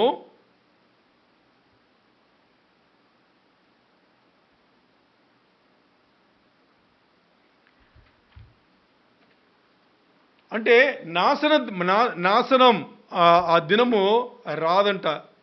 ఎప్పుడు ఎంతవరకు రాదంటే విశ్వాసంలో కోల్పోయి పడిపోయిన తర్వాత ఆ నాశన దినం వస్తున్నట్ట. అప్పుడు ఆ నాశనముకు కారణకర్త అయిన అంత్యక్రీస్తు బయలుపడతాడు అని చెప్పేసి ఈ వచనం చెప్పబడింది. అంటే ఈరోజు ఎలాగుంది? ఇప్పుడు ఇంగ్లీష్లో ఫాలింగ్ అవే అని వాడబడింది. ఈ ఫాలింగ్ అవే గ్రేక పదం చూస్తే అపోస్టేసియా అని ఉంది. అపోస్టేసియా మన అర్థం ఏం చూసుకున్నాము? టు ఫాల్ అవే, జబ్బు పట్టిపోవడం, విశ్వాస జీవితంలో కోల్పోవడం అని మాట్లాడేవా? అదే ఇక్కడ కూడా చెప్పబడింది. అంటే ఈ సంఘకాలంలో ఉండే వాళ్ళందరూ కూడా విశ్వాస జీవితంలో కోల్పోయి జబ్బు పట్టిపోయి పడితే దాన్ని వాడుకుని అంత్యక్రీస్తు ఏమంటున్నాడు? బయలుపడుతున్నాడు. అలాంటి వాతావరణమే వాడు బయలుపడడానికి కావాలని చెప్పేసి. ఇప్పుడు ప్రకటన 3:15 మీకు చదువుతున్నా. ప్రకటన 3:15 revolution 3rd chapter 15th verse. ప్రకటన 3:15 నీ క్రియలను నేను ఎరుగుదును, నీవు చల్లగానైనను వెచ్చగానైనను లేవు, నీవు చల్లగానైనను వెచ్చగానైనను ఉండిన మేలు. ఎంత సింపుల్గా వచనం, మరి ఎంత లోతైన వచనం అర్థం అంటే ఇక్కడ చూద్దాం. ఇక్కడ ఏం చెప్తున్నారంటే నీ క్రియలు నేను ఎరుగుదును అంటే నువ్వేం చేస్తున్నావో నాకు తెలుసు, నువ్వేం పని చేస్తున్నావో నీ క్రియలన్నీ నాకు తెలుసు. మరి ఇక్కడ ఏం చెప్తున్నారు? నువ్వు చల్లగానైనను వెచ్చగానైనను లేవు అంటే దానికి అర్థం ఏంటంటే నువ్వు విశ్వాస జీవితం ఒకటి వద్దు అని నువ్వు చెప్పలేదు, నేను యేసయ్య నన్ను నమ్మలేదు నువ్వు చెప్పట్లేదు, నేను దేవుణ్ణి నిజమైన దేవుని వెంబడించలేదు అని నువ్వు చెప్పట్లేదు. అలాగే నువ్వు స్ట్రాంగ్గా నేను నిజమైన దేవుడినే నేను పాటిస్తాను, నేను చేస్తాను అని కూడా నువ్వు రావట్లేదు. నువ్వు అట్టు లేకుండా ఇట్టు లేకుండా నులివెచ్చని తనంగా నువ్వు ఉన్నావు. ఎలా ఉన్నావు? నువ్వు వెచ్చగాను లేదు, చల్లగాను లేదు. ఇది ఇప్పుడు యేసయ్య వాళ్ళపైన నేరారోపణలాగా మాట్లాడుతున్నారు. ఏం మాట్లాడుతున్నారంటే ఒకటి, నువ్వు నిజమైన దేవుణ్ణి ఎరిగి ఇదే నిజమైన దేవుడు అని నువ్వు సేవ చేయి, అది ఓకే. లేదు దేవుడే లేదు, యేసయ్య దేవుడే కాదు అని చెప్పేసి వ్యతిరేకించి నువ్వు వెళ్ళిపో, పక్కన వెళ్ళిపో. నువ్వు అది లేదు ఇది లేదు, నువ్వు మధ్యన నిలబడి అన్నిటిని చెడగొడుతున్నావు. బట్ యేసయ్య ఏం చెప్తున్నారంటే, నువ్వు వెచ్చగా ఉన్నా పర్లేదు, ఇంకోటి ఏంటి, చల్లగా ఉన్నా పర్లేదు. నువ్వు వెచ్చగా ఉండు, లేకపోతే చల్లగా ఉండు. వెచ్చగా అంటే హీట్ అనమాట, చల్లగా ఉండు అంటే కూల్గా ఉండు. కూల్ అంటే లేదని చెప్పేయి. లేదు వెచ్చగా అంటే నువ్వు యేసయ్య రాజ్యం, దేవుని రాజ్యంలో అగ్రెసివ్గా పని చేయి, సేవ చేయి. నువ్వు అదైనా పర్లేదు ఇదైనా పర్లేదు, రెండు లేకుండా నువ్వేం చేసావంటే మధ్యలో ఉన్నావు అని చెప్పేసి. అంటే ఇక్కడ చాలా ఆశ్చర్యమైన విషయం ఏంటంటే, ఈ రెండు వైపు ఉండేవాళ్ళు ఇప్పుడు చల్లగా ఉన్నారనుకోండి, వీళ్ళు వచ్చేసి మొత్తానికి ఏమీ లేదని చెప్పేవాళ్ళు అనుకుందాం. ఏమీ లేదని చెప్పే వాళ్ళకి వాళ్ళు నిర్ణయం తీసుకున్నారు, ఏమీ లేదని చెప్పేసి. వాళ్ళు ఏమి అంటే యేసయ్య నిజమైన దేవుడు కాదు అనే విషయంలో సీరియస్గా ఉన్నారు. యేసయ్య ఓకే అంటున్నారు, వాళ్ళకి శిక్ష ఉంది. మరి ఇక్కడ బాగా వేడెక్కిపోయి నేను దేవుడి రాజ్యంలో సేవ చేస్తాను, నిజమైన దేవుడు యేసయ్యనే అని చెప్పిన వాళ్ళు కూడా సీరియస్గా ఉన్నారు. వీళ్ళిద్దరిని నేను ఒప్పుకుంటా, మరి ఇటు లేకుండా అటు లేకుండా నువ్వు చెడగొట్టు తిరుగుతున్నావు, నిలువెచ్చిన తనం ఉంది, నిన్ను నేను ఒప్పుకోను అని చెప్పేసి ఆయన చెప్తున్నారు. ఇప్పుడు ఈ లిబరల్ థియాలజీలో ఉండేవాళ్ళు ఏం చేస్తున్నారంటే, ఇదే వాళ్ళు నమ్మేది, ఇదే అటు లేదు ఇటు లేకుండా వాళ్ళు ఏం చేస్తున్నారంటే చూడండి, యేసయ్య మానవ జీవితాల కోసం, అందరి కోసం వాళ్ళ పాపములు తీసుకుని ఆయన మరణించారు అని వాళ్ళు నమ్మట్లేదు. మరి వాళ్ళు ఏం చేస్తారు తెలుసా, అది చెప్పిన పరిశుద్ధ గ్రంథమును మోసుకుంటారు. ఫ్రైడే అయితే ఫ్రైడే అంటే, శుక్రవారం అయితే శుక్రవారం, ఆదివారం అయితే ఆదివారం వాళ్ళు ఏం చేస్తారు, సంఘంలోకి వెళ్తారు, అన్నీ చేసుకుంటారు. మరి సంఘంలో ఆ పరిశుద్ధ గ్రంథంలో రాయబడింది దేని నమ్మరు. అర్థమైందా మీకు? ఈ 5 ఫండమెంటల్స్ అని చెప్పాం కదా, ఈ 5 అంశములను ఒకటిని కూడా నమ్మరు. మరి బైబిల్ గ్రంథం నేను క్రైస్తవుడిని చెప్పుకుంటాడు, అన్నీ చేస్తాడు, మరి ఈ విషయంలో మాత్రం నమ్మడు. అదే నిలువెచ్చనితనం. ఒకటి నువ్వు నమ్మి దేవుని రాజ్యంలో అగ్రెసివ్గా సీరియస్గా పనిచేయి. లేదు నువ్వు నమ్మలేదా, మొత్తాన్ని నమ్మకుండా నీ దేవుడు లేదని చెప్పేసి వెళ్ళిపో. అది లేకుండా ఇది లేకుండా నువ్వేం చేస్తున్నావు, మధ్యలో ఉండుకుని నువ్వు పని చేస్తున్నావు, ఏ పని లేకుండా నువ్వు తిరుగుతున్నావు.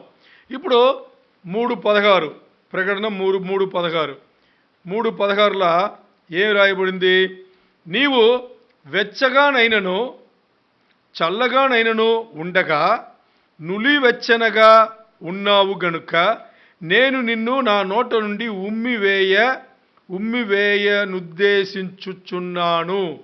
ఏమంటున్నారు ఆయన, నువ్వు చల్లగను లేదు వెచ్చగను లేదు అంటే దేవుని రాజ్యం కోసం నువ్వు నిజమైన దేవుణ్ణి ఎరిగి నువ్వు సేవ చేయట్లేదు, ఇటువైపు నువ్వు లేదని చెప్పి వ్యతిరేకం కూడా చేయలేదు. కాబట్టి నేను నిన్ను ఏం చేస్తున్నానంటే నా నోట నుంచి నిన్ను ఉమ్మివేయేందుకు ఉద్దేశించుచున్నాను అని ఆయన చెప్తున్నారు. ఉమ్మివేయేందుకు ఉద్దేశిస్తున్నా అంటే దాని ఇంగ్లీష్లో వాడబడిన పదం వచ్చేసి స్ప్యూ అంటే మన ఉమ్మి వేస్తాం కదా దాన్ని చెప్పడం. దీని గ్రేక పదంలో ఎంహో అంటారు. ఎంహో అంటే టు వామిట్ అని ఇంగ్లీష్. వామిట్ అంటే తెలుసు కదా, వాంతి తీయడం. అంటే యేసయ్య ఏం చెప్తున్నారంటే, నువ్వు నులివెచ్చిన తనంగా ఉన్నావు కాబట్టి నన్ను నువ్వు ఏం చేస్తున్నావంటే, నన్ను నువ్వు సిక్ పర్సన్ అంటే జబ్బు పట్టిన వాడుగా చేస్తున్నావు. అంటే ఎవరు ఉమ్మి వేస్తారు, లోపల సిస్టమ్ బాగలేదంటే, లోపల కడుపులో ఏదైనా ఒకటి బాగలేదంటేనే ఉమ్మి వేస్తాం. ఇప్పుడు యేసయ్యను వాళ్ళు ఏం చేస్తున్నారంటే అలాంటి స్థాయికి తీసుకొస్తున్నారు. యేసయ్య తన సంఘం తన బిడ్డలు అని ఏర్పరచుకున్న వీళ్ళు ఏం చేస్తున్నారు, యేసయ్యకు అలాంటి వాతావరణం కలిగించి ఆయన కడుపు నుంచి అలా పైకి వచ్చి నోటి ద్వారా ఉమ్మి వేసేట్టుగా వాంతి సెట్టుగా అలాంటి పని చేస్తున్నారు. అంటే యేసయ్య ఏం చెప్తున్నారంటే, నేను నిన్ను అస్సలు లెక్కించను, లెక్కబెట్టను అని చెప్తున్నారు. అదే వామిట్ చేయడం, బయటికి తోసేయడం. నేను అస్సలు నిన్ను లెక్కబెట్టను, నిన్ను లెక్క చేయను అంటున్నారు. ఎందుకంటే ఎవరైతే ఈ 5 అంశములు నమ్మలేదో, పరిశుద్ధ గ్రంథంలో రాయబడిన ఈ 5 అంశములు ఏంటి, 5 అంశములు 2 సార్లు చెప్పుకున్నాం, ఇంకోసారి చెప్తా. పరిశుద్ధ గ్రంథంలో ఆదికాండం 1వ వచనం నుంచి ప్రకటన చివరి వచనం వరకు అన్ని దేవుడు రాపిచ్చిందే అని నమ్మాలి. 2, యేసయ్య కన్యకకు పుట్టిన కుమారుడు అని నమ్మాలి. యేసయ్య దేవుడు అని నమ్మాలి. యేసయ్య మన పాపములను మన అతిక్రమములను మన్నించి దాని అన్ని ఆయన పైన వేసుకుని ఆయనకున్న నీతిని ఆయనకు రావాల్సిన మంచి విషయంలో అన్ని పవిత్రతను అన్ని మనగిచ్చేసి ఆయన శిలువ మరణం పొందారు అని నమ్మాలి. తర్వాత శరీరధారిగా వచ్చి శరీరధారిగా జీవించి ఆయన మరణించి మన కోసం 3వ రోజు తిరిగి లేచాడు. మరి 2వ రాకడలో వచ్చి తీసుకెళ్తారు అనేది కూడా నమ్మాలి. ఈ 5 ఎవరు నమ్ముతారో వాళ్ళే నాకు కావాలి, మిగతా వాళ్ళని నేను అస్సలు లెక్క చేయను. You are nothing for me అని చెప్పేసి యేసయ్య అక్కడ చెప్తున్నారు, చాలా స్ట్రాంగ్గా చెప్తున్నారు. అలాగని ఈ విషయంలో ఎవరు నమ్మలేదో వాళ్ళని యేసయ్య పక్కన చేర్చరు. 3:17 ప్రకటన 3:17 రెవల్యూషన్ 3:17 నీవు దౌర్భాగ్యుడవును, దిక్కుమాలిన వాడవును, దరిద్రుడవును, గ్రుడ్డివాడవును, దిగంబరుడవై ఉన్నావని ఎరుగక నేను ధనవంతుడును, ధనవృద్ధి చేసి ఉన్నాను, నాకేమీ కొదువ లేదని చెప్పుకొనుచున్నావు. చూసారా, మనలో ఈరోజు చాలామంది అలాగే ఉన్నాం. విశ్వాసులు అందరూ ఎలా ఉన్నాం తెలుసా? లోక జీవితంలో పరిగెట్టి ఎంత సంపాదించాలో అంత సంపాదించుకుని దేవుని పేరు మాత్రం చెప్తుంటాం. చేసేదన్నీ మనం, సమకూర్చునేదన్నీ మనం, అన్నీ చేసుకుని అన్నీ అంటే ఏమేమి కావాలి, ఇంకా అధిగమించి ఏమి కావాలి? ఒక వ్యక్తి ఏమి కావాలండి? ఇంత గొప్ప దేవుడు, నిజమైన దేవుడు, నేనున్నాను, నేనే నిజమైన దేవుడు, నన్ను మీరు ఎరిగి ఉన్నారు, నేను ఏర్పరచుకున్నాను, నా రాజ్యము రండి, నా కోసం సేవ చేయండి, నా కోసం బతకండి, నేను మీకు నిత్య జీవం ఇస్తాను అని చెప్తే మనం చేసే పని ఏంటి? మనం చేసేది మన ఇల్లు, మన బిడ్డలు, మన కుటుంబం, మన కార్లు, మన బంగ్లాలు, మన స్థలములు, మన డబ్బు, మన బ్యాంకు, ఇంకా మన నగలు, మన సొమ్ము. ఏంటి జీవితం ఇది? ఇలాగే పరిగెడుతున్నాం. అంటే మనం ఏమనుకున్నామంటే అదే వచనం చెబుతుంది. ప్రకటన 3:17 ఏమవుతుందంటే ఐఎమ్ రిచ్, నేను ధనవంతుడును అనుకున్నావు. మరి ఆ ధనం ఎవరిచ్చింది? దేవుడిచ్చిందా, నువ్వు సమకూర్చుకున్నావా? ఆలోచన చేయాలి. మంచి విషయంలో అన్నీ నేను సమకూర్చుకున్నాను, దేవుడిచ్చాడా, మనం కూర్చుకున్నామా అనేది. ఇవన్నీ పెట్టుకుని నాకు ఇంకా ఏం అవసరం లేదు ఈ జీవితంలో, ఎందుకంటే నాకని 2 ఇళ్ళున్నాయి. కొంతమంది ఎలా తయారవుతారంటే 2-3 అబ్బాయిలు ఉంటారు, 1-2 ఆడపిల్లలు ఉంటారు. ఆడపిల్లలు ఏం చేస్తారంటే నగలు, ఇంకా కొన్ని స్థలములు కొని పెట్టేస్తారు పెళ్ళి ఒకటప్పుడు కావాలని, డబ్బు కూడా దాస్తారు. ఇంకొంతమంది ఈ మగపిల్లలందరికీ ఒకరొకరికి ఒక ఇల్లు, ఒక స్థలం అలా లెక్కబట్టి కొంటారన్నమాట. యేసయ్య ఏం చెప్పలా, అలా ఏం కొనమని చెప్పలా.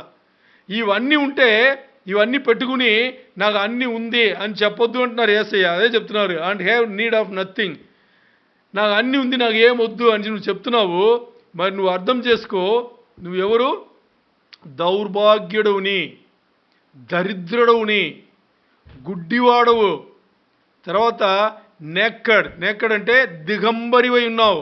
నీ వేసుకోవడానికి బట్టలు కూడా లేదంటున్నాడు ఆయన. అంటే ఆ బట్టలు అంటే ఏమంటే నువ్వు కొని ఏదో షాపింగ్ మాల్కి వెళ్ళి నువ్వు కొని వేసుకున్న బట్టలు కాదు. ఆయన ఒకటి చెప్తున్నాడు. హ్యావ్ నీడ్ ఆఫ్ నథింగ్, నాకేం కొదువు లేదు అంటున్నాం కదా, ఇదే ప్రాబ్లం అంట. నాకేం కొదువు లేదని ఈ లోకంలో అన్నీ నువ్వు బతకడానికి నీకు సమకూర్చుకుని నాకేం కొదువు లేదంటున్నావే. నువ్వు ఆలోచన చేసావా? ఈ లోక బతుకు కొన్ని సంవత్సరములే, ఇది అయిన తర్వాత నేను అక్కడ లెక్కించాను నువ్వు ఈ లోకంలో ఎలా జీవించావని. ఆ లెక్క ప్రకారం చూస్తే నువ్వు ఏమైనావు? దౌర్భాగ్యుడై ఉన్నావు, దరిద్రుడై ఉన్నావు, గుడ్డివాడై ఉన్నావు. అలాగే ఇంకా నేక్కడంటే ఏం చెప్పాము? దిగంబరివై ఉన్నావు. అంటే అక్కడ ఆ రాజ్యంలో, దేవుని రాజ్యంలో బతకడానికి, ఆత్మీయ జీవితంలో బతకడానికి నీకు ఏముంది? ఏమీ లేదంటున్నాడు దేవుడు. నువ్వు ఈ లోకంలో అన్నీ పెట్టుకుని అన్నీ ఉన్నాయి, అన్నీ దేవుడు చేయని దేవుని మాట చెప్తున్నావే, నువ్వు అక్కడ రా, నీకు ఉంది అని చెప్తున్నాడు ఆయన. నీకు అక్కడ ఏం లేదంటాడు ఆయన. ఇదే చెప్తున్నాడు. ఇదే లిబరల్ థియాలజీ పాటించే వాళ్ళందరూ ఏం చెప్తున్నారంటే నాకు రక్షకుడు అవసరం లేదు, నాకు నా పాపముల కోసం ఎవరు మరణించాల్సిన అవసరం లేదు, నాకు ఒక రక్షకుడు అవసరం లేదు. ఆ రక్షకుడు నా కోసం నా పాపములు సిలువలో పెట్టి ఆయన పునరుద్ధానుడిగా లేచి నాకు ఆత్మీయ జీవితం ఇవ్వాల్సిన అవసరం లేదు. నేను ఈ లోకంలో ఎలా జీవిస్తానో నాపైన ఆధారపడి నేను మంచిగా ఉన్నాను, నన్ను ఈ జీవితమే పరలోకానికి తీసుకెళ్తుంది అని గుడ్డిగా నమ్ముతున్నారే, దాన్ని మాట్లాడుతున్నారు యేసయ్య. అంటే ఇక్కడ ఆయన మాట్లాడేది అదే. ఏంటంటే ఇంగ్లీష్లో రెడ్షెడెన్స్ ఉంది. రెడ్షెడ్ అంటే దౌర్భాగ్యుడు అనమాట. దౌర్భాగ్యుడు అంటే దాని అర్థం ఏంటంటే వర్త్లెస్. వర్త్లెస్ అంటే అస్సలు దాని వాల్యూవే లేదు. వాల్యూ లేదంటే you are in big trouble, అంటే చాలా గొప్ప ప్రమాదంలో నువ్వు ఉన్నావు. ఆ ప్రమాదం ఏంటి? నువ్వు ఈ లోక జీవితంలో ప్రధానంగా పట్టిన అన్ని పనులు చేస్తూ దేవుని తట్టు తిరగలేదంటే ఆ గొప్ప ప్రమాదం ఏంటంటే నరకానికి వెళ్తావు. హెచ్చరిక యేసయ్య ఇస్తున్నారు, నరకానికి వెళ్తున్నావు అంటున్నాడు ఆయన. ఎవరైతే యేసు ప్రభు వారు మన పాపం కోసం, నా పాపం కోసం మరణించి నన్ను కాపాడి ఉన్నాడు, నాకు రక్షణ ఇచ్చి ఉన్నాడని నమ్మలేదంటే అవును నువ్వు నరకానికే వెళ్తావు అని చెప్పేసి ఇక్కడ సందేహం లేకుండా చెప్తున్నాడు. తర్వాత మిసరబుల్ అంటున్నాడు. మిసరబుల్ అంటే అన్హ్యాపీ, సంతోషమే లేదు అనమాట. ఎందుకంటే ఇక్కడ నిజమైన జీవితం ఏంటి అని తెలుసుకోకుండా విచ్చలవిడి జీవితం, విర్రవిగిన జీవితం జీవించేసి నాకు అన్నీ ఉంది దేవుడి చెడుని తిరుగుతున్నావే, నీకు ఏమీ లేదు, నీకు ఏమీ లేదు అని చెప్తున్నాడు దేవుడు. తర్వాత నువ్వు దరిద్రుడమై ఉన్నావు అన్నది కదా. పూవర్ అంటే ఆత్మీయంగా దరిద్రుడై ఉన్నావు. ఇక్కడ అన్ని చూసుకుని బాగుంది అనుకున్నావు, మరి నువ్వు అక్కడ ఆ జీవితము నాతో గడిపే జీవితము నువ్వు దరిద్రుడై ఉన్నావు, నీకేమి చాలదు, నీకు అక్కడ జీవితం నీకు చాలదు. ఎందుకంటే నువ్వు ఈ లోకంలో నీ బతుకులో ఉండేటప్పుడంతా నువ్వు ఒకటినే వెంబడించి వెళ్తున్నావు, ఒకటి కావాలనే పరిగెడుతున్నావు. ఏంటి? డబ్బు డబ్బు డబ్బు, సంపద సంపద సంపద నుంచి నువ్వు పరిగెడుతున్నావు. అందుకని నీకు అక్కడ వచ్చేటప్పుడు నీకు ఆత్మీయంగా నువ్వు దరిద్రుడై ఉన్నావు అని చెప్తున్నారు. తర్వాత గుడ్డివాడై ఉన్నావు అంటున్నారు. ఎందుకు గుడ్డివాడై ఉన్నావంటే ఈ లోక జీవితంలో నిజమైన వాక్యముని ఎరిగి నిజమైన దేవుని ఎరిగితే నువ్వు కళ్ళు నీకు తెరవబడింది అన్నమాట. మరి ఈ లోక జీవితంలో అన్ని మొత్తానికి నువ్వు ఇలా తిరిగేసి విచ్చలవిడి జీవితం చేసుకుని దేవుని వ్యతిరేకించి మర్చిపోయి అన్ని నువ్వు చేస్తురితే నిజమును నువ్వు ఎరగలేదు, నిజమైన దేవుని కూడా నువ్వు ఎరగలేదు. అందుకే నువ్వు గుడ్డివాడై ఉన్నావు. తర్వాత దిగంబరై ఉన్నావు అనేటప్పుడు ఈ లోక జీవితంలో ప్రధానంగా పట్టుకుని అన్ని పనులు చేసావు కాబట్టి యేసయ్య నీతిని నువ్వు ధరించుకోలేదు, అదే నువ్వు దిగంబరిగా ఉన్నావు. యేసయ్య నీతే ఈ లోకంలో నీకు బట్టలు, ఆ బట్టలు లేకుండా నువ్వు దిగంబరై ఉన్నావు అని చెప్పేసి చెప్తున్నారు. ఈ యేసయ్య నీతి మనకు రావాలంటే అది యేసయ్య పైన పెట్టే విశ్వాసంలోనే వస్తుంది. ఇవన్నీ ఏమి లేకుండా నువ్వు ఉన్నావు అని వాళ్ళ ఆత్మీయ స్థాయిని ఆయన ఇక్కడ ఓపెన్ చేసి చూపిస్తున్నారు. అందుకని 18వ వచనంలో దానికి సమాధానం కూడా ఇస్తున్నారు. నువ్వు ఏం చేస్తే దాని నుంచి బయటపడతావు అని చెప్పేసి కూడా సమాధానం. ప్రకటన 3:18, రెవల్యూషన్ 3:18, ప్రకటన 3:18 నేను చదువుతున్నా. నీవు ధనవృద్ధి చేసుకొనున్నట్లు అగ్నిలో పుటమి వేయబడిన బంగారమును నీ దిశముల సిగ్గు కనపడకుండునట్లు ధరించుకొనుటకు తెల్లని వస్త్రములను నీకు దృష్టి కలుగునట్లు నీ కన్నులకు కాటుకను నా యొద్ద కొనుమని నీకు బుద్ధి చెప్పుచున్నాను. అంటే యేసయ్య ఏం చెప్తున్నాడు ఈ వచనంలో? నువ్వు ఏదైతే కోల్పోయి ఉన్నావో, ఏంటి? నువ్వు దౌర్భాగ్యుడై ఉన్నావు, తర్వాత దరిద్రుడై ఉన్నావు, గుడ్డివాడై ఉన్నావు, ఇంకోటి దిగంబరై ఉన్నావు, ఇవన్నీ నువ్వు కోల్పోయావు కదా, ఇవన్నీ నా దగ్గర కొను అంటున్నాడు ఆయన. నేను ఇస్తాను, నా దగ్గర కొనుక్కో అంటున్నాడు ఆయన ఓపెన్గా. యేసయ్య చెప్తున్నారు నా దగ్గర కొనుక్కో అంటున్నారు. ఇక్కడ ఏం చెప్తున్నారు? ఇంగ్లీష్లో కౌన్సిల్ అనే పదం వాడబడింది.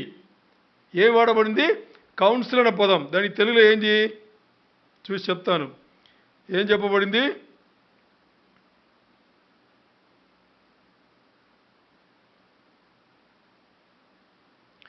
కౌన్సిల్ అంటే నీకు బుద్ధి చెప్తున్నాను అంటున్నాడు ఆయన. ఈ కౌన్సిల్ అనే ఇంగ్లీష్ పదం వచ్చేసి గ్రీక్ పదంలో సూంబుల్యూఓ. ఏమంటారు? సూంబుల్యువో అంటే దానికి అర్థం ఏంటంటే నా దగ్గర నేను బుద్ధి చెప్తున్నాను, నా దగ్గర బుద్ధి విని నువ్వు నిన్ను సరిచేసుకో అంటున్నారు. ఏమేం కొనమంటున్నారు? మూడు కొనమంటున్నారు. యేసయ్య దగ్గర నుంచి నువ్వు 3 కొనుక్కుంటున్నారు. అంటే నువ్వు ధనవంతుడు నుంచి అనుకున్నావు, నువ్వు ధనవంతుడు కాదు, దరిద్రుడు అంటున్నారు యేసయ్య. అంటే 3 విషయాలు కొనుక్కుంటున్నాడు. ఏమని? ముందుగా బంగారం కొనుక్కున్నారు. బంగారం అంటే ఇక్కడ ఏంటి? బంగారం అంటే నిప్పు కొనుక్కో నా దగ్గర. బంగారం అనే నిప్పు నా దగ్గర కొనుక్కో అంటే నిప్పు నుంచి బయటపడిన బంగారంను కొనుక్కో అంటున్నారు. అంటే ఏంటి?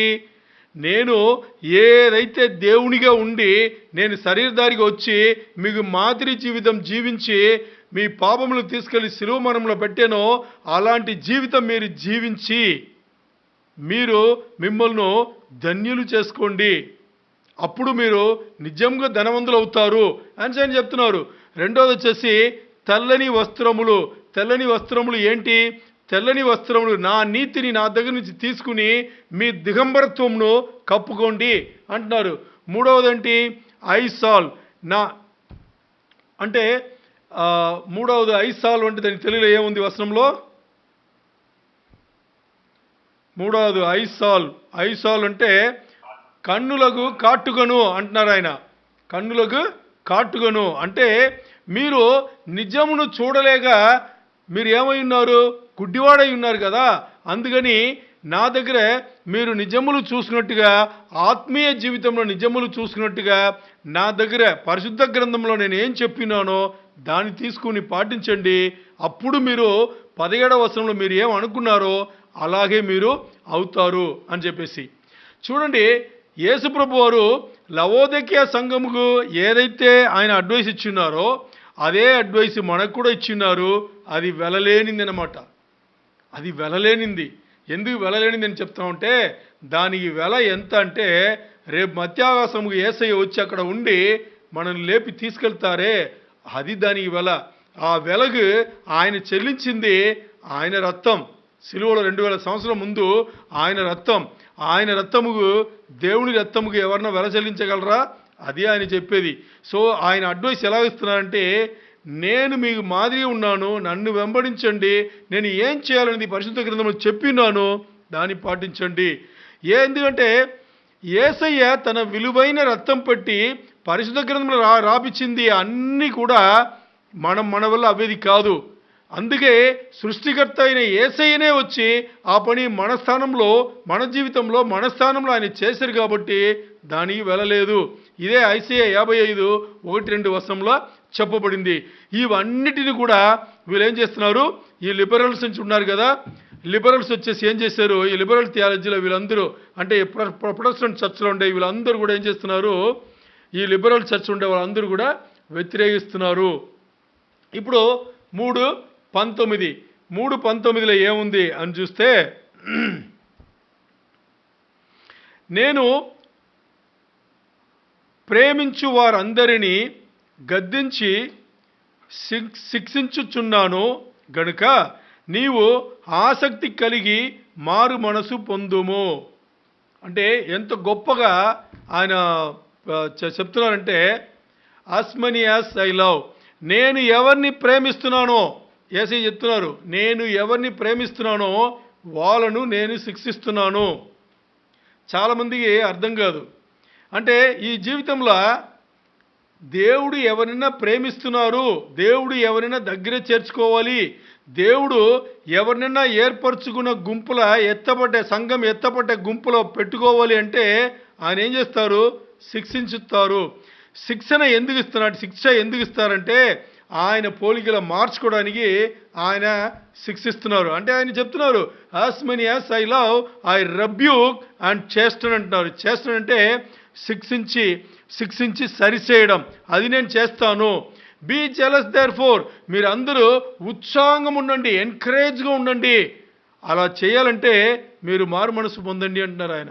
లోకం తట్టు వదిలేసి నా తట్టు తిరిగి నేను జీవించిన జీవితం మీరు జీవించి మీరు అలాంటి ఒక పవిత్రమైన నీతిబద్ధమైన ఒక జీవితం జీవించి సంఘం ఎత్తబడే గుంపులో మీరు తయారుగా ఉండండి. అందుకని మీరు మారు మనసు పొందండి అని ఈ రోజుల్లో అన్ని సంఘములకు ఆయన క్లారిటీగా చెప్తున్నారు.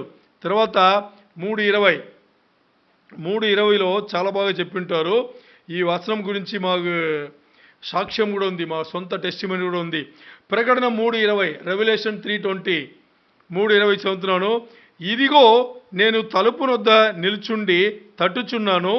ఎవడైనను నా స్వరము విని తలుపు తీసిన ఎడల నేను అతని యొద్దకు వచ్చి అతనితో నేనును నాతో కూడా అతడును భోజనము చేయుదుము. ఆమెన్. చూసారా ఎంత బాగుందో? ఏం చెప్తున్నారు ఆయన? నేను తలుపు యొద్ద నుంచి తలుపు తట్టుచున్నాను. ఎవరైనా నా స్వరము విని తలుపును తీసిన ఎడల నేను లోపల వచ్చి వారితో కూడా, వారు నాతో, నేను వారితో కూడా భోజనము చేస్తాము అని చెప్పేసి ఇక్కడ చూడండి. యేసయ్య తలుపు యొద్ద అంటే యేసయ్య ఎంత జెంటిల్మెన్ అంటే, ఎంత మంచివాడు, ఎంత గొప్పవాడు అంటే ఆయన చూడండి. దేవుడు సృష్టికర్త అయ్యుండి కూడా ఆయన ఏం చేస్తున్నారు? ఒకరి ఇంటికి రావాలంటే ఆయన డైరెక్ట్ రావచ్చు. ఆయనకు అనుమతి, పర్మిషన్ ఏం అవసరంలా, అప్రూవల్ ఏం అవసరంలా, తలుపు తీయాల్సిన అవసరం కూడా లేదు, కిట్టిగా తీయాల్సిన, అన్నీ మూసుకుని ఆయన లోపల రాగలడు. అలాంటి దేవుడు, గొప్ప దేవుడు, ఆయన ఏం చేస్తున్నాడు? తలుపు యొద్ద నుంచి తట్టుతున్నాడంట. ఆ తలుపు అనేది వేరేం కాదు, హృదయం అనే ఆ హృదయం బయట నుంచి ఆయన తట్టుతున్నాడు. ఆ యేసయ్య స్వరం విని ఎవరన్నా తలుపు తీస్తే అంటే హృదయంను ఆయన లోపల తీసుకుంటే, ఆహ్వానిస్తే ఆయన చెప్తున్నాడు, నేను వాళ్ళతో, వాళ్ళు నాతో భోజనం చేస్తారు. అంటే నన్ను కూర్చిన మర్మములు అన్నీ వాళ్ళకి తెలియపరుస్తాను, పరిశుద్ధ గ్రంథంలో చెప్పబడిన అన్నీ వాళ్ళకి తెలియపరుస్తాను అని చెప్తున్నారు. ఇక్కడ చూడండి, ఆయన ఏంటి తలుపు వెనక్కి నుంచి అంటే మన మనసు లోపల రావాలంటే ఆయన వచ్చేవచ్చు కదా. మరి ఇష్టం లేకుండా ఆయన వచ్చే దేవుడైతే కానే కాదు. ఆ స్వేచ్ఛ ఆయన మనకు ఇచ్చి ఉన్నారు. యేసయ్యను మన అంగీకరిస్తే కానీ ఆయన మన మనసు లోపల, మన హృదయం లోపల వచ్చే దేవుడైతే కానే కాదు. అందుకనే ఆ స్వేచ్ఛ, ఫ్రీ విల్ వచ్చేసి దేవుడు ఇచ్చున్నారు. మనను సృష్టి చేసేటప్పుడే ఈ ఫ్రీ విల్, ఈ స్వేచ్ఛను ఆయన మన లోపల పెట్టే మనను సృష్టి చేసి ఉన్నారు. ఎవరైతే యేసయ్య శిలువ మరణంలో విశ్వాసం పెట్టి యేసయ్యనే నా సొంత రక్షకుడు, సొంత దేవుడు అని నమ్ముతారో వాళ్ళ మనసులో, వాళ్ళ హృదయంలో ఆయన వచ్చి కూర్చుంటాడు. వాళ్ళకి కావాల్సిన అన్నీ ఆయన సమకూరుస్తారు. ఇదే ఎఫెసీయులకు రాసిన పత్రిక 3:17 చెప్పబడింది. ఇప్పుడు 3:21లో నేను చదువుతున్నాను. ప్రకటన 3rd chapter 3:21 verse. ప్రకటన 3:21. నేను జయించి నా తండ్రితో కూడా ఆయన సింహాసనమునందు కూర్చుండి ఉన్న ప్రకారము జయించువాడిని నాతో కూడా నా సింహాసనమందు కూర్చుండనిచ్చేదను. ఆమెన్. ఎంత బాగుంది చూసారా? యేసయ్య ఏం చెప్తున్నారు? నేను, మీ అందరికీ తెలుసు, నేను జయించి నా తండ్రి కుడిపాసంలో సింహాసనంలో కూర్చున్నాను. నాలాగా మీరు ఈ లోకమును గెలిచి జయించి ఎవరు వస్తారో నేను నాతో కూడా తండ్రి పక్కన నేను కూర్చుండి నా పక్కన కూర్చోడానికి నేను మీకు సింహాసనం ఇస్తాను అంటున్నారు ఆయన. అంటే ఎవరైతే ఈ లోక జీవితంను అధిగమించి యేసయ్య చెప్పిన, యేసయ్య పోలిక చొప్పున ఎవరైతే జీవించి గెలుస్తారో, లోకమును గెలుస్తారో వాళ్ళు నాతో కూర్చోవచ్చు. 1000 పరిపాలనలో వాళ్ళకి పాలన చేయడానికి, రూలింగ్ ఇవ్వడానికి, వాళ్ళు రూల్ చేయడానికి నేను వాళ్ళకి వచ్చేసి సిద్ధపరుస్తాను అని చెప్తున్నారు. అంటే ఇక్కడ చూడండి, తండ్రి అయిన దేవుడు యేసయ్యను సృష్టికర్త చేసి యేసయ్య ద్వారానే, యేసయ్య కోసం ఈ సృష్టిని చేసి ఆ పని యేసయ్య ద్వారా చేపిస్తే, ఇప్పుడు యేసయ్య ఏం చెప్తున్నారంటే, యేసుప్రభు వారు, నేను ఏదైతే శరీరధారిగా లోకంకి వచ్చి జయించి గెలిచి ఉన్నానో అలాగా ఆ పని మీరు చేస్తే రేపు నన్ను ఎలా తండ్రి ఆయన కుడిపాసనంలో కూర్చోబెట్టుకుని పాలనల రూలింగ్లో పెడతారో నేను కూడా మిమ్మల్ని అలాగే తండ్రి నాకు చేసినట్టుగా నేను మిమ్మల్ని చేస్తాను అని చెప్పేసి చెప్తున్నారు. అంటే మన తండ్రినే దేవుడు, ఎంత గొప్ప దేవుడు, దాన్ని పాటించిన యేసుప్రభు వారు ఇంకా ఎంత గొప్ప దేవుడు. అలాంటి దేవుడు మనను కూడా ఆ స్థానముకు తీసుకొచ్చి చేస్తాను అని దీనియే ఇంగ్లీష్లో చెప్తారు డెలిగేషన్ అంటారు. అంటే ఒకరు తాను చేసిన పనిని తాను చేయడం మానేసి వాళ్ళ కిందుండ వాళ్ళని చేపిస్తారే దాన్ని డెలిగేషన్ అంటారు. ఇప్పుడు అలా ఆ రీతిలో చూస్తే తండ్రి అయిన దేవుడు డెలిగేట్ చేశారు యేసయ్యకు. ఇప్పుడు యేసయ్య తనకిచ్చిన దాన్ని ఆయన ఏం చేస్తున్నారు, మనకిచ్చి డెలిగేట్ చేసి మీరు కూడా జయించండి, మీరు కూడా నాలాగా లోకంలో అధిగమించండి, నేను ఎక్కడ తండ్రి కుడిపాసనంలో కూర్చున్నానో సింహాసనంలో కూర్చుని ఏలుబడి చేస్తున్నానో మీరు కూడా నా పక్కన కూర్చుని ఏలుబడి చేయండి అని చెప్పేసి యేసయ్య కూడా ఆ పని చేస్తున్నారు. ఇప్పుడు దీంతో మనం 3:22 వచ్చాం. ప్రకటన 3:22, revolution 3rd chapter 22nd verse. ప్రకటన 3:22 సంఘములతో ఆత్మ చెప్పుచున్న మాట చెవి గలవాడు వినుగాక. అంటే దానికి అర్థం ఏంటి? చెవి గలవాడు వినుగాక అంటే ఈ విషయంలో అన్నీ యేసయ్య మాట్లాడుతున్నారు. యేసయ్య మాట్లాడుతున్నారు కాబట్టి ఈ స్వరం విని ఆత్మదేవుడు పరిశుద్ధాత్మ దేవుడు నడిపింపు తీసుకుని ఎవరైతే దీన్ని పాటిస్తున్నారో ఇది చెవులుండే వాళ్ళు వినండి అంటున్నారు. ఎందుకంటే ఆయన ఫ్రీవిల్ ఇచ్చాడు కాబట్టి ఆ ఫ్రీవిల్ ఆ స్వేచ్ఛతో మీరు విని మీరు దాన్ని పాటిస్తే మీరు కూడా నాలాగా జయిస్తారు, నాలాగా అధిగమిస్తారు. నేను తండ్రి కుడిపాసంలో కూర్చున్నట్టు మిమ్మల్ని కూడా కూర్చోబెట్టుకుని నేను రూలింగ్లో ఉన్నాను, నేను పాలనలో ఉన్నాను, మిమ్మల్ని కూడా ఆ పని సేవిస్తాను అని చెప్పేసి 7వ సంఘమైన ఈ లవోదికీయ సంఘం ద్వారా దేవుడు యేసు ప్రభు వారు మనతో ఇలాగ ఈరోజు మాట్లాడి ఉన్నారు. అలాంటి గొప్ప దేవునికి స్తోత్రం చెప్దామా? హల్లెలూయా.